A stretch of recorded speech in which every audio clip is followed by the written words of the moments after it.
Once upon a midnight dreary, while I pondered, weak and weary, over many a quaint and curious volume of forgotten lore, while I nodded, nearly napping, suddenly there came a tapping, as of someone gently rapping at my chamber door. "'Tis some visitor," I muttered, tapping at my chamber door. "Only this and nothing more."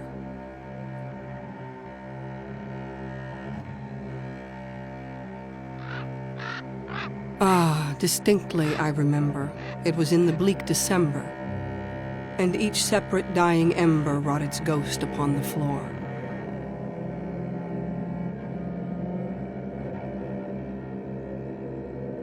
Eagerly I wished the morrow, vainly I had sought to borrow from my books surcease of sorrow, sorrow for the lost Lenore,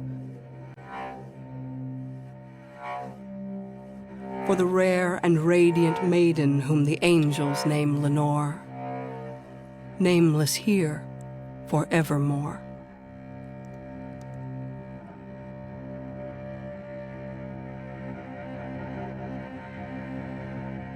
And the silken, sad, uncertain rustling of each purple curtain thrilled me, filled me with fantastic terrors never felt before, so that now, to still the beating of my heart, I stood repeating, "'Tis some visitor entreating entrance at my chamber door." Some late visitor entreating entrance at my chamber door. This it is, and nothing more.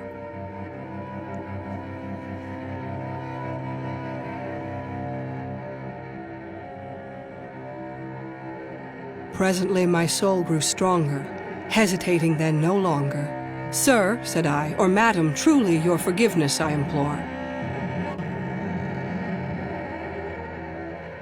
But the fact is I was napping, and so gently you came rapping, and so faintly you came tapping at my chamber door, that I scarce was sure I heard you."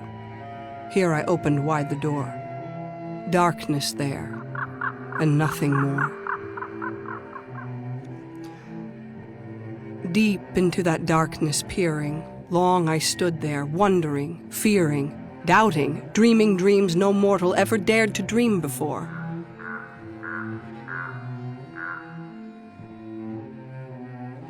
But the silence was unbroken, and the stillness gave no token.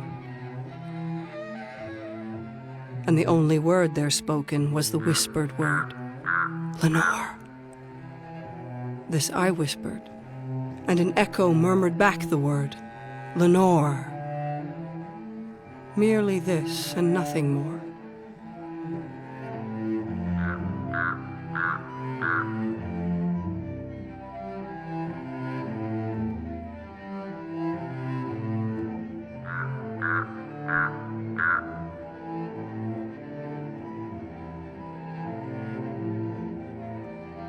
Back into the chamber turning, all my soul within me burning, soon again I heard a tapping somewhat louder than before. "Surely," said I, "surely that is something at my window lattice. Let me see then what thereat is, and this mystery explore. Let my heart be still a moment, and this mystery explore. 'Tis the wind and nothing more."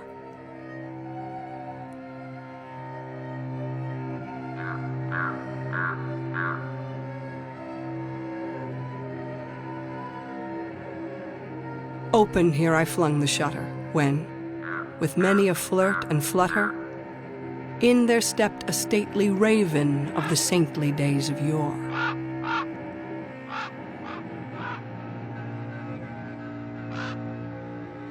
Not the least obeisance made he, not a minute stopped or stayed he, but, with mien of lord or lady, perched above my chamber door, perched upon a bust of Pallas just above my chamber door, perched and sat, and nothing more. Then this ebony bird beguiling my sad fancy into smiling, by the grave and stern decorum of the countenance it wore, Though thy crest be shorn and shaven, thou, I said, art sure no craven, ghastly, grim, and ancient raven wandering from the nightly shore.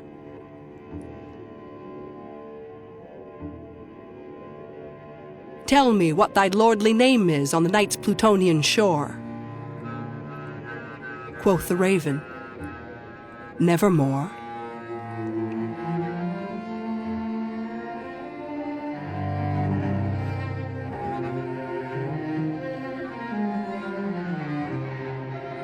Much I marveled this ungainly fowl, to hear discourse so plainly, though its answer little meaning, little relevancy bore. For we cannot help agreeing that no living human being ever yet was blessed with seeing bird above his chamber door. Bird or beast upon the sculptured bust above his chamber door, with such name as Nevermore.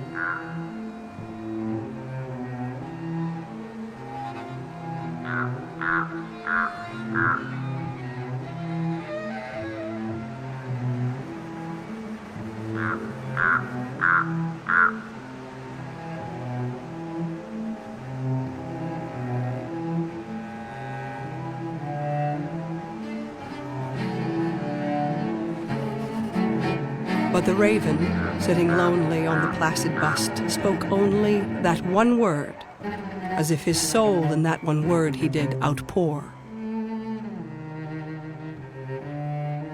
Nothing farther than he uttered, not a feather than he fluttered, till I scarcely more than muttered, Other friends have flown before. On the morrow he will leave me, as my hopes have flown before. Then the bird said, Nevermore.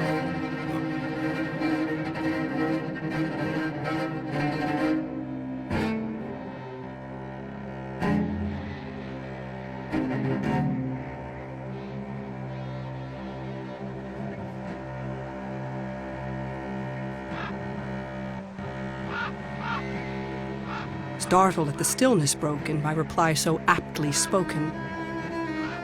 Doubtless, said I, what it utters is its only stock and store, caught from some unhappy master, whom unmerciful disaster followed fast and followed faster, till his songs one burden bore, till the dirges of his hope that melancholy burden bore, of never, nevermore. But the raven, still beguiling all my fancy into smiling, straight I wheeled a cushion seat in front of bird and bust and door. Then, upon the velvet sinking, I betook myself to linking fancy unto fancy, thinking what this ominous bird of yore, what this grim, ungainly, ghastly, gaunt, and ominous bird of yore meant in croaking nevermore.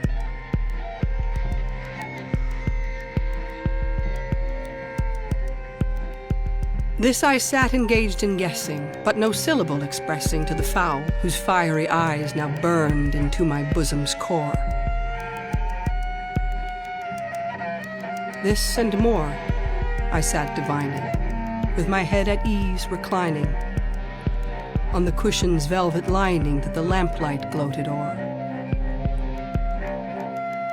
but whose velvet violet lining with the lamplight gloating o'er she shall press,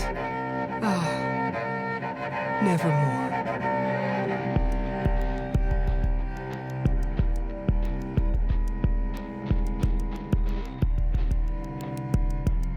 Then, methought, the air grew denser, perfumed from an unseen censer swung by seraphim, whose footfalls tinkled on the tufted floor.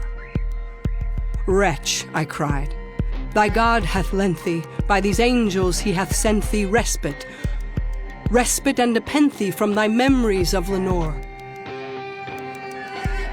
Quaff, oh quaff this kind nepenthe, and forget this lost Lenore. Quoth the raven, nevermore.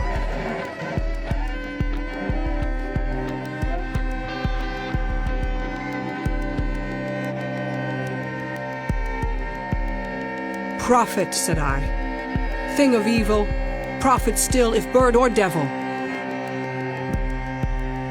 Whether tempter sent or whether tempest tossed thee here ashore, desolate yet all undaunted, on this desert land enchanted, on this home by horror haunted, tell me truly, I implore, is there balm in Gilead? Tell me, I implore. Quoth the raven, nevermore.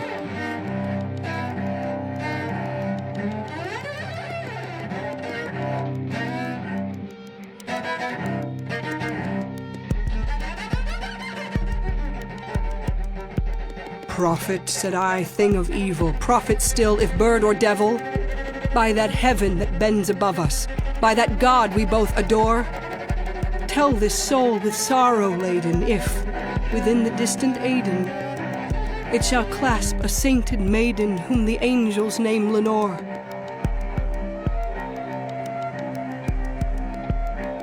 Clasp a rare and radiant maiden whom the angels name Lenore.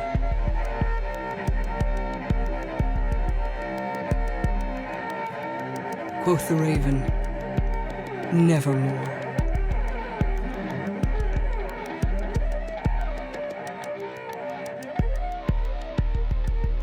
Be that word our sign of parting, bird or fiend, I shrieked, upstarting. Get thee back into the tempest and the night's Plutonian shore. Leave no black plume as a token of that lie thy soul hath spoken. Leave my loneliness unbroken. Quit the bust above my door. Take thy beak from out my heart, and take thy form from off my door.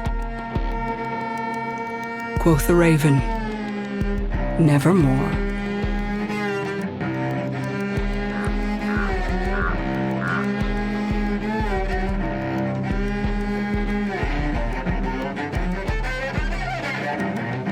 And the raven, never flitting, still is sitting, on the pallid bust of Pallas just above my chamber door. And his eyes have all the seeming of a demon's that is dreaming, and the lamplight o'er him streaming throws his shadow on the floor.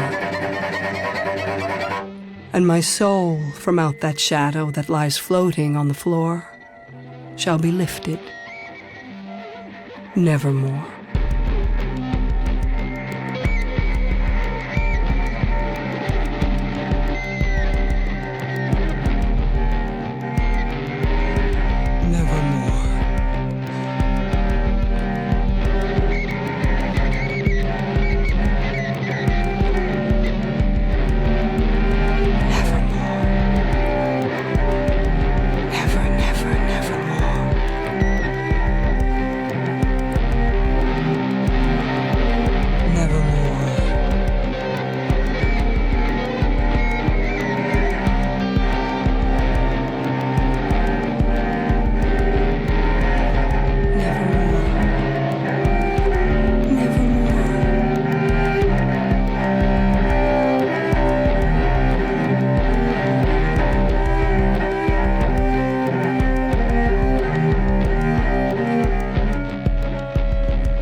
Nevermore.